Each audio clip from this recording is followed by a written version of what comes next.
Hello बच्चों, कैसे हो? आपका स्वागत है कृपाण स्टडी सेंटर में। आज जो आपके समक्ष टॉपिक प्रस्तुत हुआ है कई मानने में काफ़ी महत्वपूर्ण है हर एक एग्जाम व्यू से। ठीक है, इसमें हम हर एक बात पे विस्तार पर चर्चा करेंगे और वो सारे जो है पहलू पर विचार करेंगे जो अब तक अछूता था। तो चलिए देखते हैं हमारा आज टॉपिक क्या है कि जैविक एवं अजैविक की संक्षिप्त व्याख्या करना है। यहाँ पर साफ है कि जैविक अजैविक के बारे में आपने यहाँ पर ज्ञान प्राप्त करना है कि जैविक एवं अजैविक होती क्या है। और ये एग्ज़ाम व्यू से काफ़ी महत्वपूर्ण यह बात आता है और ज़रूरी भी है। देखा जाए तो अगर हम जैविक का अर्थ जानें तो ये काफ़ी महत्वपूर्ण रहेगा।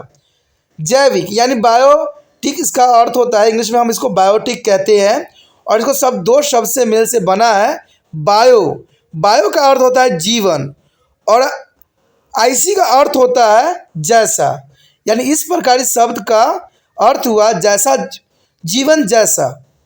यानी बायोटिक तो जो होती है जीवित यानी लिविंग थिंग, और यह पारिस्थितिक तंत्र में मौजूद सभी जीवित संस्थाओं से संबंधित होती है। यानी देखा जाए तो बायोटिक का मतलब ही होता है जीवित, जीवन और जैसा, यानी जीवन जैसा।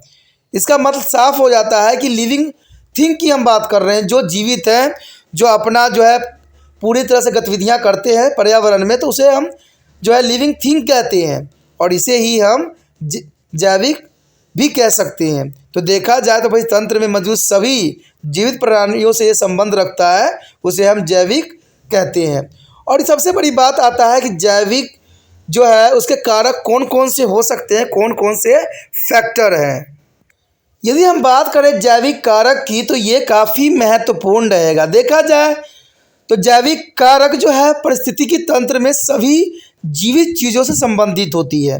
यानी जैविक जो होती है सभी जीवित चीज़ों से संबंधित होती है और उनकी उपस्थिति और उसके जैविक उत्पादों किसी भी पारित तंत्र की संरचना को प्रभावित करती है। यानी जीवित प्राणी जो होते हैं हर तरीके से देखा जाए तो वो पारिस्थितिक तंत्र को, संरचना को काफ़ी प्रभावित करते हैं। कहते हैं जैविक कारक जानवरों और मनुष्यों से लेकर पौधों, कवक और बैक्टीरिया तक सभी जीवित जीवों के लिए संदर्भ में कहा जा सकता है। यानी देखा जाए तो जैविक उन सभी चीज़ों को कहते हैं जो जीवित होते हैं, चाहे वो पौधे हों, चाहे वो मनुष्य हो, चाहे जानवर हो।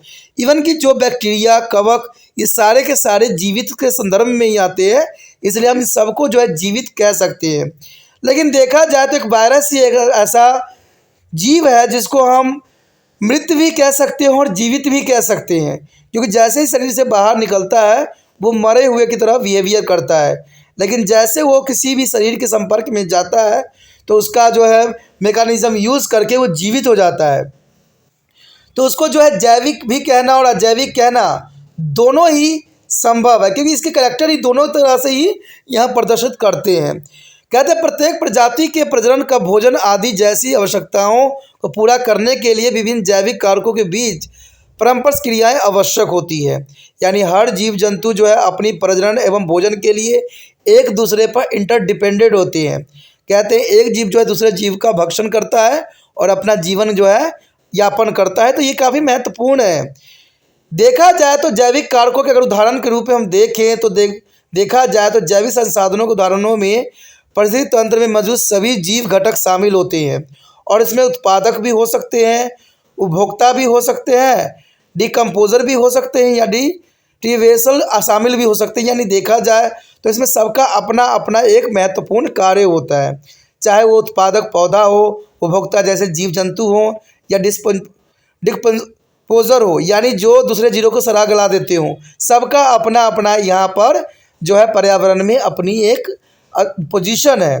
तो देखा जाए तो सब जैविक कारक के उदाहरण हो सकते हैं, लेकिन जैविक कारक जहाँ इतना महत्वपूर्ण है, अजैविक कारण भी कम महत्वपूर्ण नहीं है, क्योंकि अजैविक कारक नहीं रहेगा तो जैविक जीव जो है जीवित नहीं रह सकते हैं। इसलिए जैविक जीवन को चलाने के लिए अजैविक कारक भी महत्वपूर्ण योगदान देते हैं। तो चलिए देखते हैं अजैविक कारण में कौन कौन चीज़ें जो है सम्मिलित है। चलिए देख लेते हैं।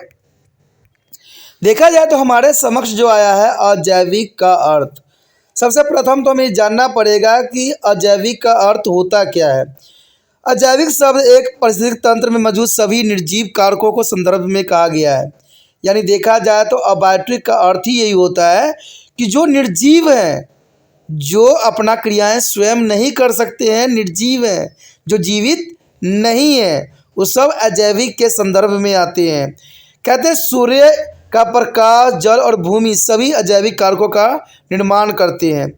अब देखिए यहाँ पर अजैविक कारक तो है, सूर्य देखा जाए, सूर्य का प्रकाश जो है अजैविक कारक है, लेकिन देखा जाए तो ये जैविक के लिए काफ़ी महत्वपूर्ण हो सकता है। अगर सूर्य की रोशनी जो है, प्रकाश पौधे तक ना पहुँचे तो ये भोजन अपना नहीं बना पाएगा पौधे, और पौधे जब भोजन नहीं बना पाएगा तो ग्रोथ नहीं करेगा, मर जाएगा। तो इसको खाने वाले जितने भी जीव हैं वो मर जाएंगे। अब देखिए जो जीवों के खाने वाले जीव हैं फिर वो मर जाएंगे, अब फिर वो मर गए तो इनको न्यूट्रिशन नहीं मिलेगी।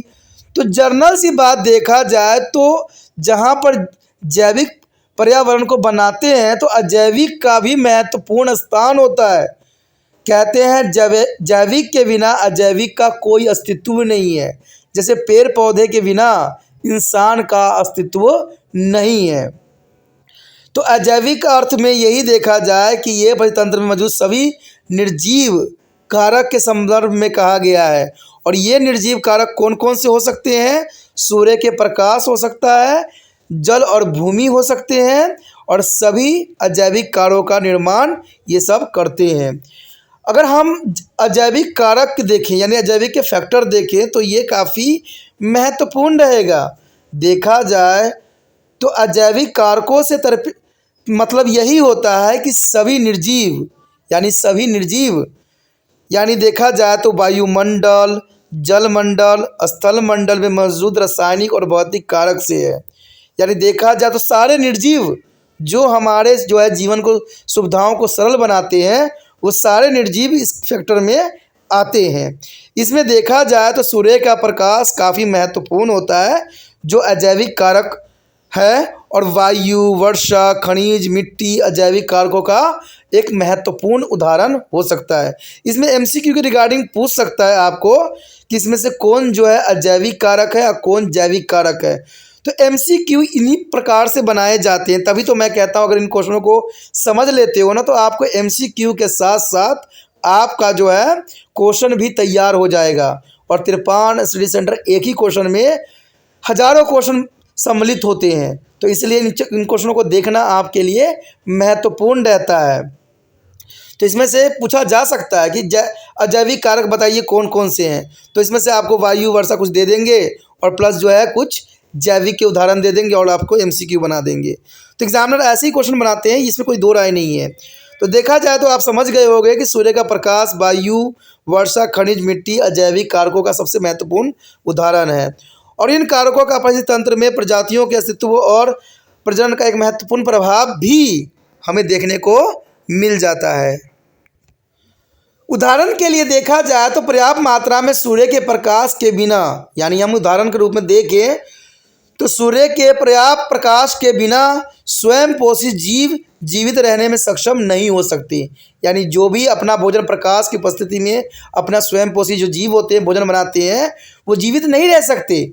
यानी देखा जाए तो ये सारे एक दूसरे पे डिपेंडेबल है। यानी जितने भी स्वयं पोषी का अर्थ होता है जो अपना भोजन स्वयं बनाते हैं, और इसका सबसे अच्छा एग्जाम्पल है पौधा जो अपना भोजन स्वयं बनाते हैं। यानी स्वयं पोषी जीव जीवित रहने में सक्षम नहीं हो सकते हैं, और जब ये जीव अंत मर जाएंगे तो इससे प्राथमिक उपभोक्ता के लिए भोजन की कमी पैदा हो जाएगी, और जितने भी प्राथमिक उपभोक्ता हैं सब के सब खत्म हो जाएंगे। और यह प्रभाव खाद्य श्रृंखला में तेज़ी से बढ़ता है और हर जीव को प्रभावित करता है। नतीजा ये निकलेगा कि इससे परिस्थिति तंत्र में असंतुलित पैदा हो जाएगी। यानी हर जीव जंतु जो है ख़त्म हो जाएंगे। इससे हमारा जो है पृथ्वी पे जीव का जो है नामो निशान मिट जाएगा। तो इसीलिए कहा जाता है कि दोनों जो है जैविक अजैविक कारक काफ़ी महत्वपूर्ण बन जाते हैं। अगर हम अजैविक कारकों के उदाहरण देखें तो ये काफ़ी महत्वपूर्ण रहेगा एग्जाम व्यू से। अजैविक जो है उदाहरण आमतौर पर परिस्थिति तंत्र के प्रकार पर निर्भर करता है। उदाहरण के लिए स्थलीय पारितंत्र में अजैविक घटकों में हम देखा जाए तो हवा, मौसम, पानी, तापमान, आर्द्रता, ऊंचाई, मिट्टी की पीएच स्तर, मिट्टी का प्रकार और बहुत कुछ शामिल होते हैं। ये सारे के सारे जो होते हैं अजैविक के एक महत्वपूर्ण उदाहरण है। कहते हैं जलीय परिस्थिति तंत्र में अजैविक उदाहरण में पानी की लवणता, ऑक्सीजन के स्तर और पीएच स्तर और जल प्रवाह की दर, पानी की गहराई और तापमान भी सम्मिलित किया गया है। तो इन सब पॉइंटों को आपने ध्यान से दिमाग में रखना है, क्योंकि यही सब एग्जाम व्यू में एमसीक्यू के अंतर्गत भी आ जाता है। तो इसी के साथ हमारा ये क्वेश्चन खत्म हो जाता है, जो कि काफ़ी महत्वपूर्ण है। अगला क्वेश्चन और भी महत्वपूर्ण है, तो आप बने रहे तिरपान स्टडी सेंटर के साथ, और जितना हो सके लाइक से सब्सक्राइब जरूर कीजिए। जितना हो सके इस वीडियो को शेयर करने की भावना आपके मन से जाना नहीं चाहिए, क्योंकि शेयर कीजिएगा तभी दूसरे बच्चे का केयर होगा, और शेयर करने से कहीं ना कहीं आपकी भी भलाई हो सकती है, क्योंकि कहते हैं जो दूसरे की भलाई करते हैं लोग, उनका स्वयं का ही भलाई होता है। ठीक है, पहली बार मेरे चैनल पे आए हो, पहली बार वीडियो देख रहे हो, समझ में आ रहा है, अच्छा लग रहा है और चाहते हो कि और भी जो है सब्जेक्ट का वीडियो आप तक मिले, जैसे आपको पता ही है कि यहाँ पर बहुत से एसएसटी के वीडियो भी आने वाले समय में आएंगे, सोशियोलॉजी का भी आएगा। तो आप बने रहे तिरपान चैनल के साथ, और जितना हो सके सब्सक्राइब करके रखिए। सोचिए नहीं, विचार न कीजिए, अभी तिरपान चैनल को सब्सक्राइब करके अपने मोबाइल में सेव कीजिए।